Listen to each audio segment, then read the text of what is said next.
Mensaje importante para los colombianos quien quieres ver eso y aprender inglés, pero necesitan subtitulados.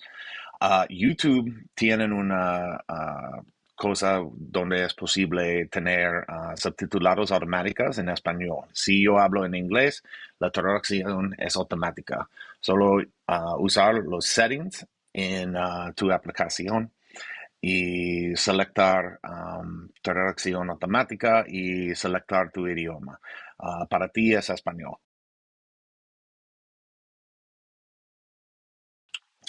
What is up, guys? Welcome to the first episode, as you can tell, because it's kind of rough here, of the Independiente Medellín podcast that I'm putting on. We will name this later, but I wanted to take first pass at what this format would look like while here in Ohio. So you can see the backdrop behind me is actually a closet with the Colombian flag because my Medellin flag is currently at home in Medellin. Just a couple quick updates on how this format's going to go. Basically, the day after a game, what I want to do is talk to fans about my perspectives of the game, show some highlights, do some things like that. And I actually just invested a significant amount of money in a new camera, a microphone, and actually a new laptop to power this. So the studio quality right now will get better as time goes on, and we will be doing some things as we go forward. Now, I do have notes that I've been keeping on my iPad, taking notes during the games, so that when I come here, I'm not just saying things like, we played well. That said, today's episode is going to be in English. As this channel continues to grow, what we're looking to do, as I said in my previous video, is we are actually looking to talk about things both in Spanish and in English. I will probably be partnering, and we'll probably be setting up a new channel just from the standpoint of the old channel, or the current channel is not going to be good for this. That's more of a travel channel, and I don't really want to mix that up, especially if like one day this gets monetized. So that being said, let's jump into it. Last night was, we've had a lot of draws lately. We've had 3 straight draws across the board. We've been kind of hanging out in that number 3 spot in the Categoria Primera A table. And I think we really needed a win last night. Medellin needs to know that they can do what they need to do. It needs to know that they can beat the teams that they were supposed to. Now, if you look at the table, I would not say, Deportivo Cali, when we tied with them, I think that was a bad tie. Cali's sitting at number 16 in the table as we speak right now, and I'll be honest, Bucaramanga's not much better. They came in with losing 3 out of 4 and the other being a tie. And I just think that we needed to go in there and handle business. And my main takeaway from all of this is that Medellin went into our home with a clearly inferior opponent. And that's not to, I don't want to say terrible things about Bucaramanga. They have a great fan base. Usually they have a decent team that hangs out in the middle of the pack. I put them on par with Pereira or maybe a Tolima, but we were supposed to win last night, and we won handedly, which I think the team really needed. I think we came off that big win with Atlético Nacional, and I think we were spent. And at the end of the day, I think that Independiente Medellín needs to not be a caliber team. And so one of my main takeaways was we didn't look like a caliber team last night. And when I say caliber team, here's what I mean. There are teams in all sports that I have named caliber teams. They're not an official thing. That's not an official nomenclature word, whatever. But basically, when they play really good opponents, they play really well. And they look like a team that can be contenders. But on a Monday night in Medellin, it's kind of hard to get up when you have 20 other games for the year. And so you play a team like Deportivo Cali or Atletico Bucaramanga, which again, I'm not criticizing, but you play them in a way that you're not playing your best of your ability. Like we should have smoked Deportivo Cali. I am firmly in that. I was very disappointed that A, we allowed 2 goals, and B, we tied. But tonight, Independiente Medellín handled business. Now, does that mean that we played well, or did Bucaramanga just play very bad? And I don't want to. Again, I'm not here to talk smack about any other team except maybe Atletico Nacional. But at the end of the day, Medellin played like a team that was fighting for first place in the league table, and Bucaramanga played like a team that was near the bottom, and that's not great. Now, a couple things that I did see. Um, we attacked very well, and one of my main criticisms with Daniel Geraldo as a coach is I think he plays conservatively, right? He tries to play as careful as possible. He plays what we call not to lose rather than to win. And so what I saw, how many shots do we have in the first couple minutes? We had 4 shots on goal in the first 8 minutes, and usually we don't do that. We are playing more aggressive, and we had Julian Gomez handling things on the left side. Now, I do think like we go to the left all the time. I think Medellin would benefit more from attacking in the middle of the field to try to get those shots on goal.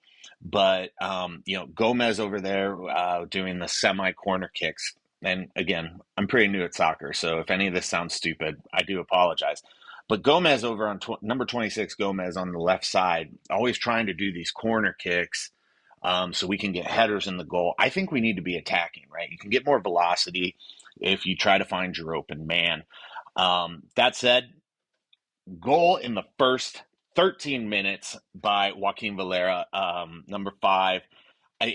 From that point on, like first 13-minute goal, like if you score in the first 15 minutes of a game, I tend to think that that's usually a pretty good indicator of how the night's going to go. Like, and immediately after that, actually, Bucaramanga kicked that back and almost had an own goal on themselves. So Bucaramanga looked lost, but we played aggressive. And better than that, throughout the game, I think we played aggressive.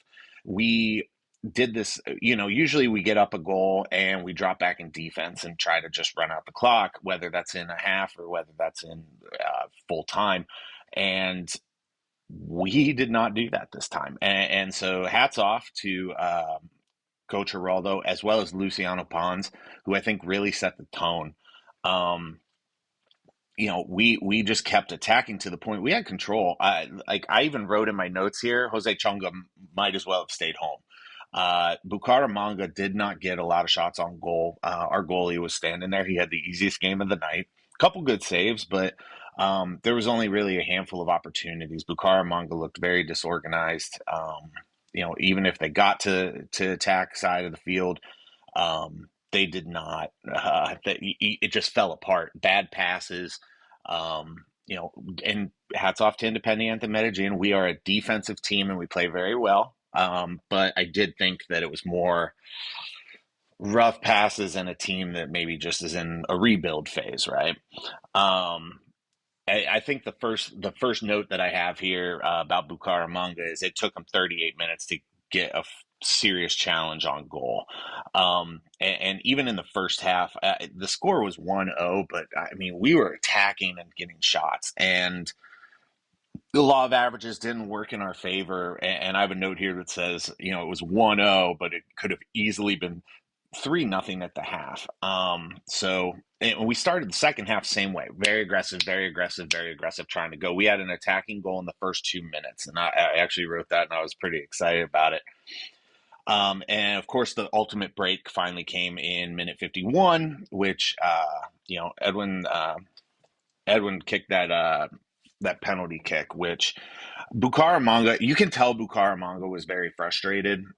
I felt bad for them, quite honestly, because it sucks to get your butt kicked. Um, but at the end of the day, like I thought they did. I thought they were getting kind of chippy at the end. We had a red card. Stevenson Jerez slid into Brian Muniz's leg there on the right, going after the ball. He says he's going after the ball, but the angle looked bad. And I don't know, maybe he misjudged it. I'm going to give him the benefit of a doubt, but it looked like a team that was very frustrated. And they were getting mouthy with officials. They were getting mouthy with each other, quite frankly. There was a couple times there that I really thought we had it might get out of control. That said, I actually want to talk about the officials. The officials didn't have any blown calls that I saw, but they didn't control the tempo of the game. There were many stoppages, and like it felt like the game really dragged on. Maybe that's just me, but I felt like and I didn't get the name of the referee, but I felt like the head official did not do a good job of keeping the game like flowing, and and probably around minute 70, the game like noticeably slowed down. There was Bucaramanga could read the writing on the walls. They knew what was going to happen. We were going to lose, and maybe they get a goal, but that was what it was. But I think the big takeaway for all of this is that Medellin did what they were supposed to do, and we actually jumped up to third in the standings after this with our 3 points, and we broke our tie streak, and I think that was important to us. Now, when we look around the league right now, like I said, let's just run through the top eight right now, because that for gringos or anybody else who doesn't know, the top eight teams make the playoffs. Rio Negro, who continues to surprise me.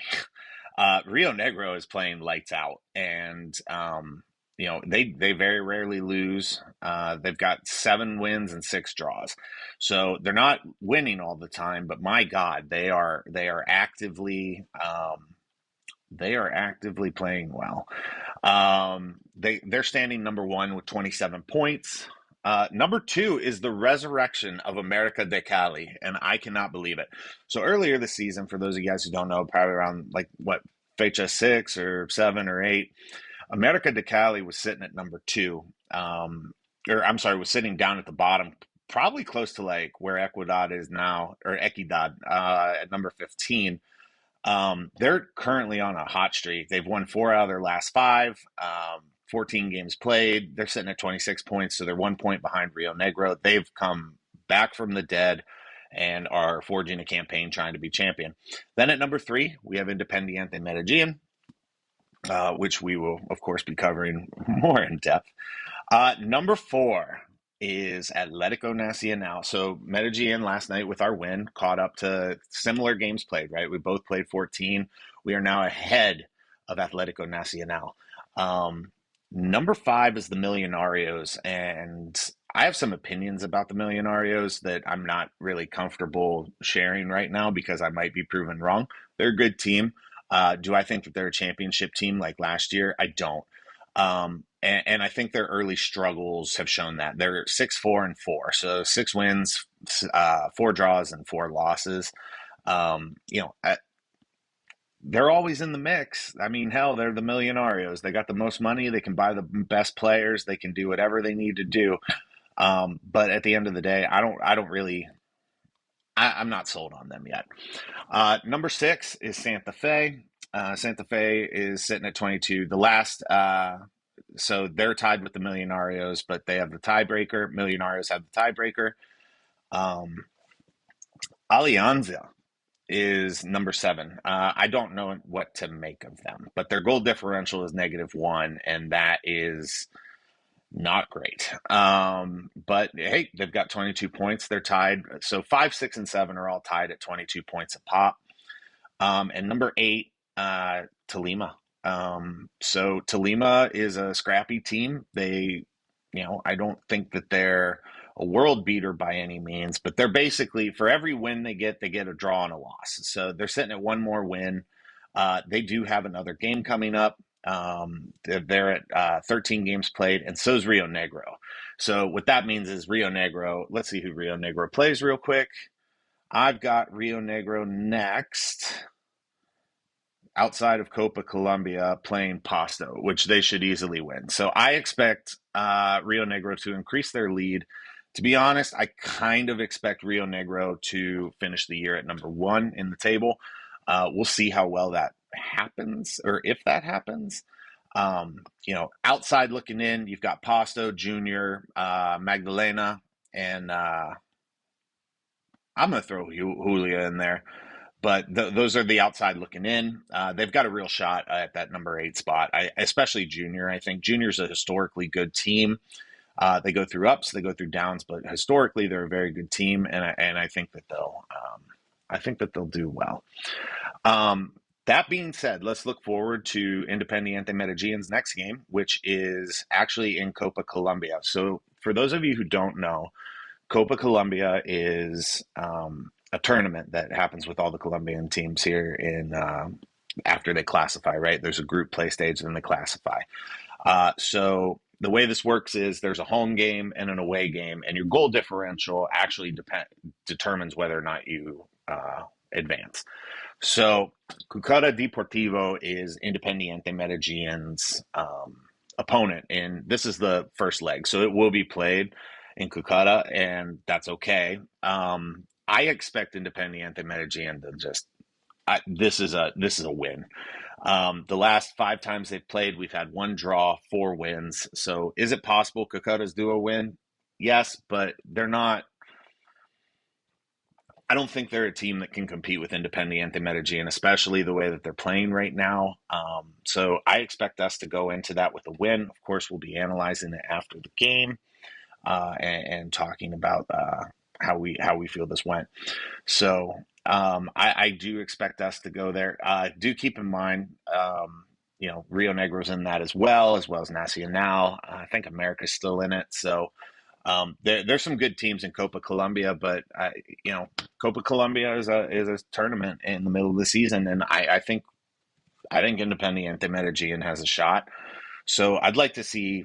I mean, obviously, you want to win the league, right? We want the league title, but at the end of the day, I'll take the Copa Colombia on the way there too. So I do think we can do that. So our approximate next game for the league is Once Caldas, which I'm going to probably break down as we go forward in this, but it's match day 15 or 20. We're getting towards the end of the season, and oh, buddy, I'm ready. So I think we're going to do really well.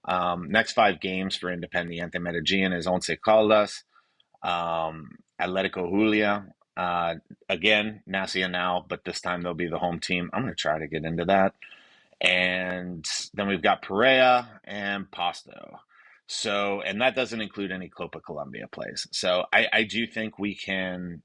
To be honest, nothing on here really scares me other than Nacional. I think Medellin can win out, looking at this table. Now, maybe they let a team get by them on a tie. Pereira is playing pretty well. But realistically, we should win out on the year. I expect that from this team. This team wants to contend for a title. Maybe Nacional gets past us because they'll have the team, they'll have their fans there and we won't. But I do think that, I think that's probably the big one. So that being said, guys, this will conclude the first episode of the podcast. Obviously, this is going to evolve. If you have tips, tricks, something else that you would like to maybe see or hear me talk about while we talk about Independiente Medellin, please, by no means, just let me know and drop it in the comments, leave a like, whatever that is. And of course, if we do create a side channel for this, I need name ideas. So what's a good name for the podcast? Because right now, if you search Independiente Medellin in the podcast, you only get one podcast, and it's ran by RCN. So I do want to continue to grow the team. I want to talk in Spanish and English with people. If you're interested in doing a permanent collaboration or any type of if you're doing a permanent collaboration or any type of guest spot, whatever that might be, I'd really like to see people do that. I promise that the background behind me is going to get better. The camera quality is going to get better. The microphone quality is going to get better. But really, at the end of the day, this is all, everything's in the mail coming here. So I'm just waiting on that to happen. I do hope you guys liked it. I had fun making it. So, yeah, with that being said, take care, guys. And yeah, vamos Poderoso.